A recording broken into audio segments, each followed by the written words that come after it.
So here we go. 1, 2, 3. All right. Switch on. Let's see if she fires. Hello, everyone, and welcome to my winter wonderland. You'll see.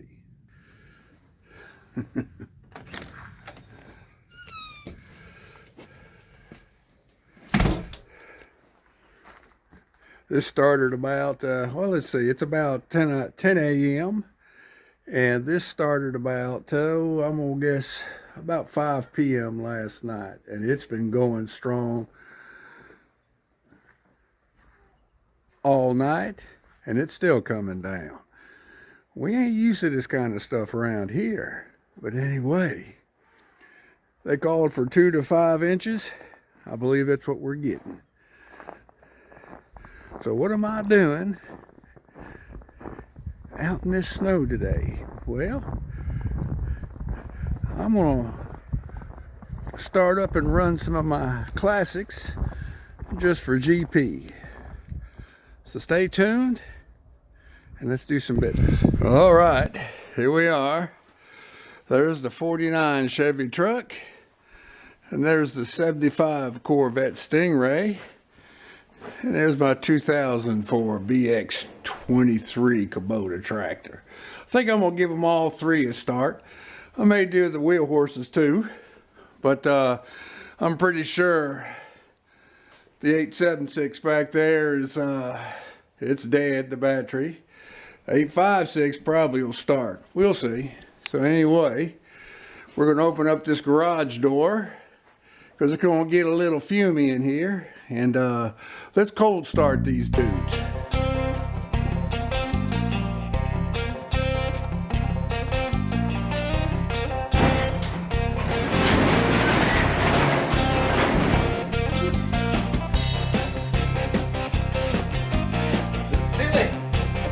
All right, let's check them out. All right, we'll start with the 49. I'll pop the hood. There's really no need to check the oil, but I'll do it anyway. This thing just, I've got, I can't remember now, maybe getting close to 15,000 miles on this engine rebuild, and it does not use oil. And there we go, look at that, right there. And let me see.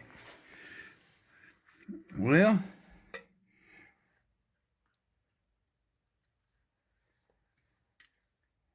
there it is, right there. I'm doing this without any light. I need 2 hands. I'll put it back. But I'll go over a couple things before I do the starting. Now, this truck is sat for probably 2 weeks at least without being run. And so what happens, these carburetors are vented to the atmosphere. And the vent actually goes straight down into the float bowl. Now, the reason why it's like that is to help, the fuel get drawn into the venturi when the engine's running. With the atmospheric air above and the lower pressure below, it just helps draw that fuel into the venturi. So, what is that? Bernoulli's principle? Some fancy stuff. But the reason why I'm saying this is because, here, let me switch. The reason why I'm saying this is because the fuel will evaporate out of the fuel bowls. And I've discovered after about 2 weeks that, here, we get you back in there, okay? After about 2 weeks, the fuel will have evaporated and there's not enough in it to start. So I'm going to crank the engine a couple times with the ignition off to get fuel to the fuel bowls, and then we'll turn the ignition on and it should fire up. So that's what we're going to do, so stay tuned here.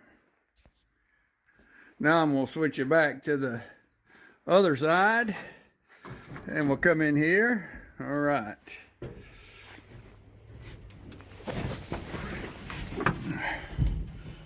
We're in neutral. And here's the ignition switch right here. Now I'm leaving it off. Now I am going to floor the, these are automatic chokes. So I'm going to floor the accelerator pedal 3 times to set the chokes. Now they are fully closed. All right, that relieves spring tension on the throttle springs. What happens is a choke, when you shut a carbureted engine down with automatic choke, the choke's going to stay pretty much in the position it was in when you shut it down, which generally is wide open, okay? The reason why it stays open is because the throttle plates and linkage are keeping it open. By flooring the accelerator pedal, I do it 3 times, but generally you should only have to do it once. You relieve the spring pressure, and the spring inside the automatic choke will then is free to close the choke plate. I do it 3 times, but you can do it just once should be all you need. But when vehicles sit a long time, I'm just ensuring that it'll do. I don't know if you can see by the sunlight, but that snow's still coming down. Okay. All right. So Kickstarter right here. Up there. See right there. All right. We're going to turn him a couple times.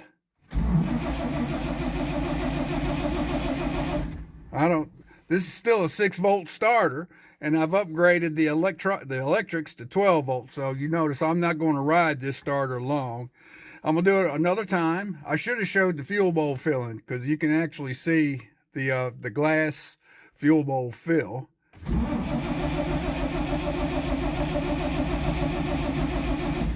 All right, that should be sufficient enough to get fuel into the fuel bowls.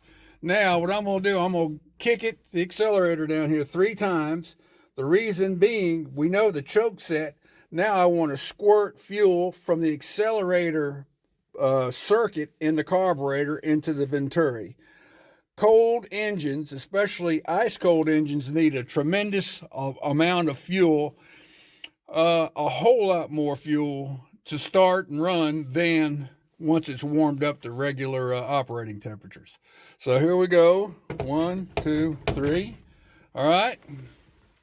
Switch on. Let's see if she fires.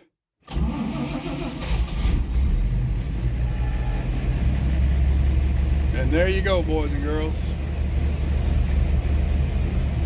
Now, some people will put an electric fuel pump to to prime up. Now, I'm going to kick this a little bit so it'll smooth out and it'll crack the choke plate open a little bit more. Now, I don't know if the audio picked it up, but the idling now is 100% smoother than it was just then. The reason being is the choke plate, the same linkage that held the choke plate open when it was cold, was then keeping it more closed. So by flooring the pedal, or what we call kicking down the idle, will allow the choke plate to open more, and because you only need that very rich mixture to start the engine when it's ice cold. Once the engine starts, you only need partial choke, okay? So anyway, he's going to idle a little bit, and now we're going to go over here to the vet. Okay, now getting in the vet, because I'm a little closer to the tractor than I meant to be, is going to be a little bit harder. All right, now we're in here. We'll close the door. Now I'm going to kick this throttle plate down, throttle pedal, 1, 2, 3. That should set the choke. Now, unfortunately, I cannot spin this engine with the ignition off, okay? So it's going to try to fire even though there's not enough fuel in the fuel bowl for it. So I'm going to turn it over like I did the truck, all right? There's the ignition switch, and here we go. Well, I did drive this the other day. I'm shocked that it fired off this soon. Okay. Anyway, I guess somebody has a good tune on his car. See, That's what a well-tuned carbureted engine will do for you. If you keep them tuned up good, keep them serviced properly, a carved engine, as you can see, will fire up almost as easily as a fuel injected. But remember now, I said almost. Now, I'm gonna let this run, and I'm gonna go over here to the Kubota. If I can get out. I can't open the door hardly enough. It's tough enough getting out of these things when I can open it wide open. Oh, Lord have mercy. Whew. 70 years old. Oh, going on 71. Oh well. You think I'd know better to get a more comfortable car to get in and out of. Oh well.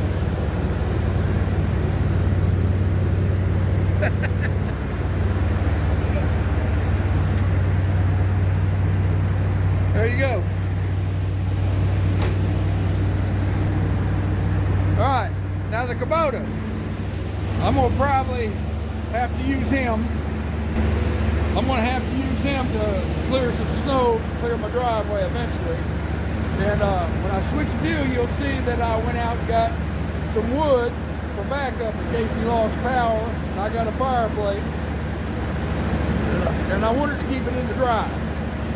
So that's why the wood's in the bucket. I just ain't dumped it yet. Alright. So now, the Kubota. Everything's running good. Look at all that exhaust. Hopefully it'll run off any critters that have made housekeeping here in my shop. Alright.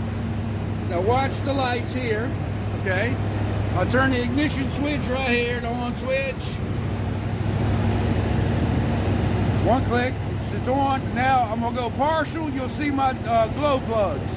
You see the glow plugs?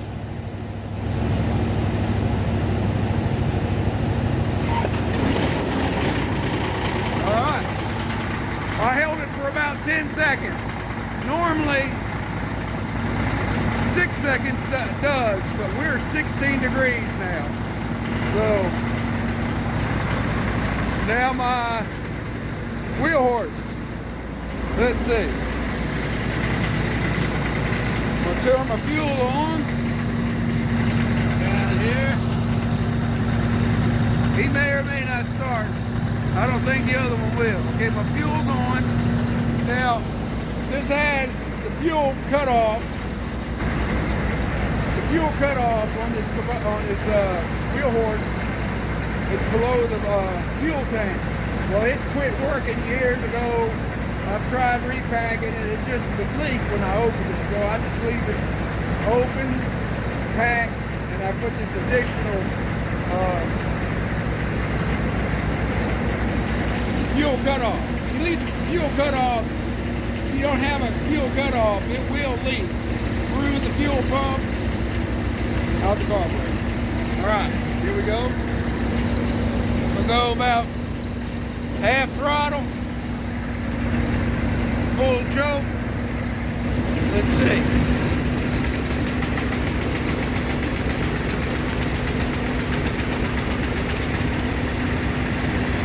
I'll leave it choke some. Now, I'm pretty sure this one behind me won't start. I can't get to it to show you. Oh, battery's too dead. So we're gonna let these all idle for a while. Fill this shop up with a lot of smoke. Run the critters out.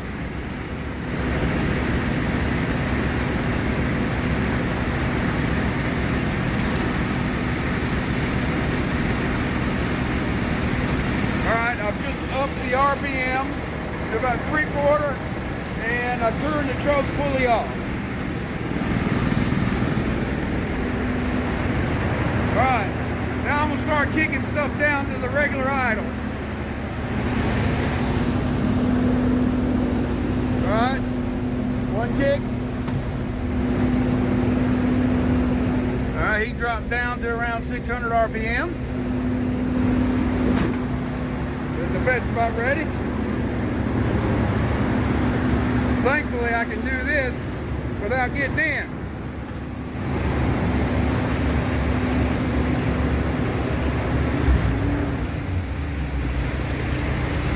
go. Now we'll let them idle, regular idle for a while.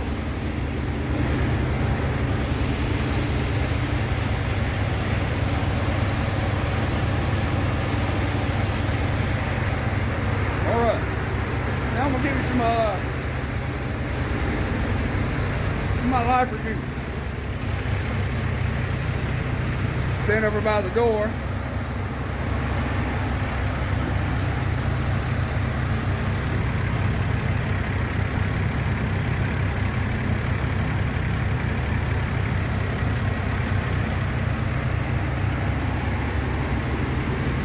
I like for them all to running up so they'll register warm on their temp gauge. Of course, by then it should have charged the batteries back up. All right, we'll open the bed up.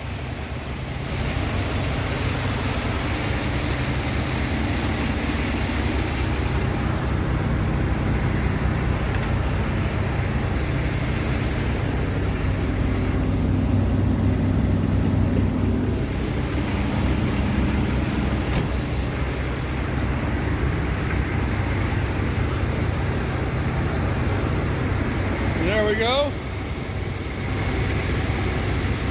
Everything seems to be going good.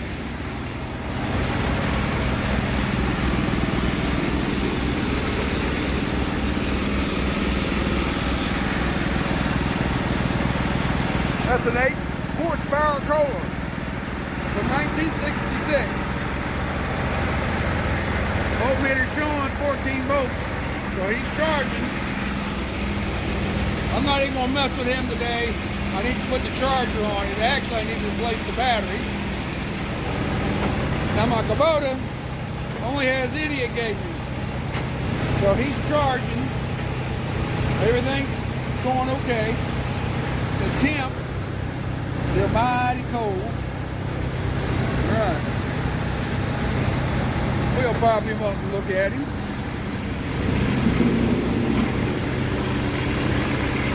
And there's your 3-cylinder diesel, the D905.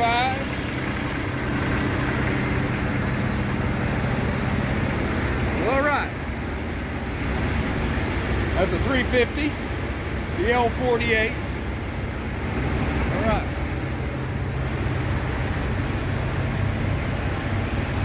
And this is the 235, a 1954 235 I rebuilt and put in this 49 Chevy truck. I'll be back. All right, I'm gonna shut the tractors down.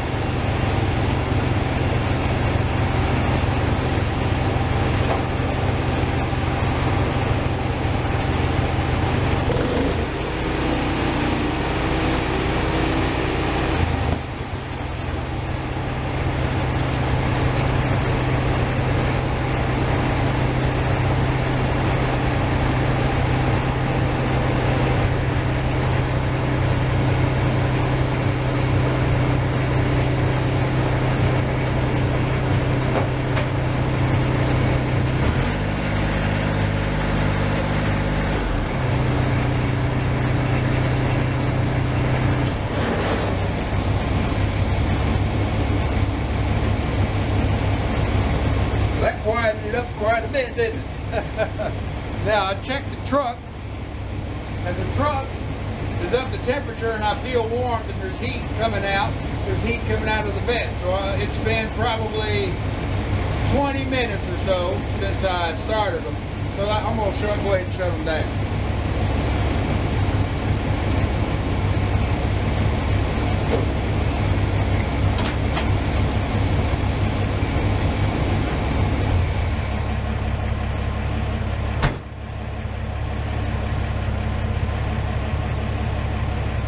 I'm going to leave the hoods open so the heat will dissipate better, because I don't want it to be too warm to be attractive to the Mises that I hate to pieces. Now let's shut the truck off.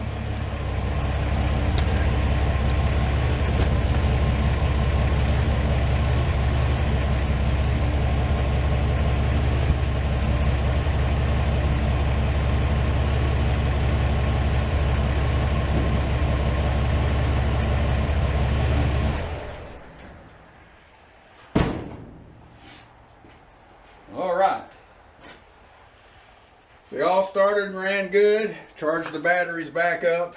Got some oil circulated. So other than my 876, which I need to charge or replace the battery, we're doing pretty good on my machinery anyway. All right, if you're new to my channel, I'll tell you a little bit, a real quick little story about this 49 Chevy truck. This was a farm truck that I pulled out of a barn about 10 to 12 years ago. I'll put it across the screen. But it was, my wife's uncle bought it new and parked it in '69. And there it sat till I bought it. Of course, I didn't know about it. I would have bought it sooner had I known about it. But that's a 235 engine. That's not what came in it. Matter of fact, there's the 216 that came in it, and it still runs, but it's wore out. So I went ahead and got a 235 and rebuilt it, put some performance parts in it, and some other things. And one thing I want to point out, you can obviously see the twin carburetors. Those are twin 2-barrel carburetors, and they're Motorcraft 740s or Carter Weber 3232s, and they go by a couple other names also. And they were OEM on some 4-cylinder Ford products back in the 70s, like the Pinto and the Escort and so forth. And some imports use those carburetors. But a modification I've done that's been really good so far is that distributor is a Pertronix distributor. It's not a Pertronix module in a stock distributor. It's a whole distributor. Now, I've got a video where I showed how I installed it. I've done some reviews on it. But I'll put across the screen how long I've had it, and it's been pretty good. I cannot complain at all. I had no problems with the points, but this became available, and well, I went with it, and it's been good since. All right, let me see the engine. Well, of course, you got the twin carburetors. It's got dual exhaust, and the Fenton dual headers, cast iron headers. There's one of them there. There's the other. It has a hotter cam in it, and it's got aluminum 60 over pistons, and it'll definitely run stronger.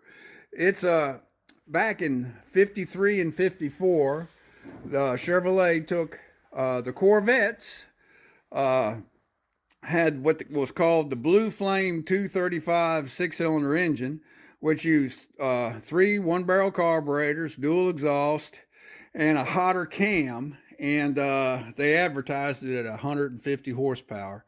Well, this is only the equivalent of a 4-barrel as opposed to a 3. The cam's hotter, and so I'm going to guess this produces more than that 150 horsepower, but your guess is as good as mine. It'll run in modern traffic, even though it's got the stock 411 rear gears, but I don't run it that hard, that fast. And I'll tell you a little bit about this 75 Corvette.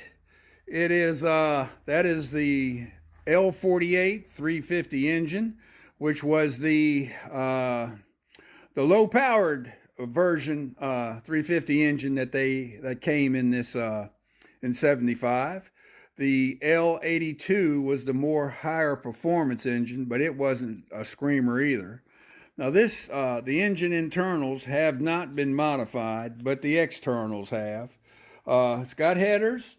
All the smog devices have been capped. And the HEI distributor, this was the first year for HEI on their Chevrolet production engines. But I've lightened the springs in it. And this is a little bit more, let's say, has a little bit more performance than what it did when it was loaded down with smog and everything. It's got true dual exhaust.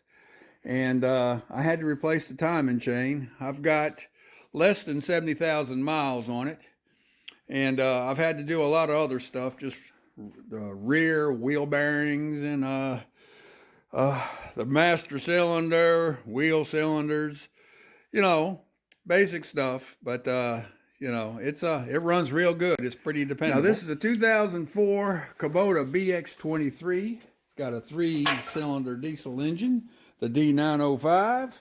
And how many hours do I got on this thing? I just now did a major service on it. We'll go over here on the other side. Let's see what it says. Okay. I can't read them. Can you read them? Focus, focus. There we go. 151,500. Well, I can't read that. Terrible, I can't read that. Well, I'll put it across there. But anyway, I just did a major service on it.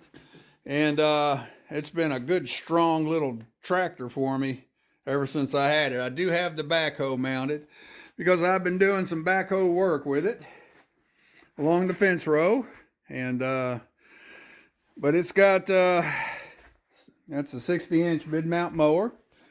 There's the tiller and some other corn planter. It's got some other stuff, but it's a real handy little tractor, and he'll be doing some driveway clearing probably tomorrow. Anyway, this is a 1966 WheelHorse 856 8-horsepower lawn and garden tractor. And I've had it. It was my very first one I ever bought. Not new, but I bought it back in, what was it? 89 maybe? 88. Maybe 88. And I've kept it going ever since. Starter generator. This is a later model. That muffler actually does not come on this. It had, you know, the muffler on it was very loud. This really muffles it down some, and it doesn't overheat it much at all. But this is a 3-speed, 3 forward speeds in reverse. And this right here is I noticed my light's not working. Okay, it would be brighter back here. This is an 876. It's also a 1966 WheelHorse 8-horsepower tractor, but this dude is hydrostatic instead of gear driven. That's because of this sickle bar mower I use to mow around my pond and out front. Here's the direction control right here. Instead of being foot, it's a lever. But his battery's dead, so he won't be getting started today. Well, all right, that should do it for now. I normally like to start everything and run them for in the winter time, whether I drive them or not. I like to run them at least every 2 to 3 weeks. Let them run, get warmed up, keep the battery charged up, get oil circulated. It's worked good for me to do that, so that's how I like to keep them up. Otherwise, if I had a snowmobile or if I had a 4-track or something, I'd be out here having some fun like you fellas up there in the Great White North. But we ain't used to this stuff down here. So what I'm going to do is I'm going to go back into the warmth of my house and maybe watch some movies or something. So anyway, hope everything's going good with you and yours. Everything's going great here. Can't complain. Won't do me no good to complain anyway.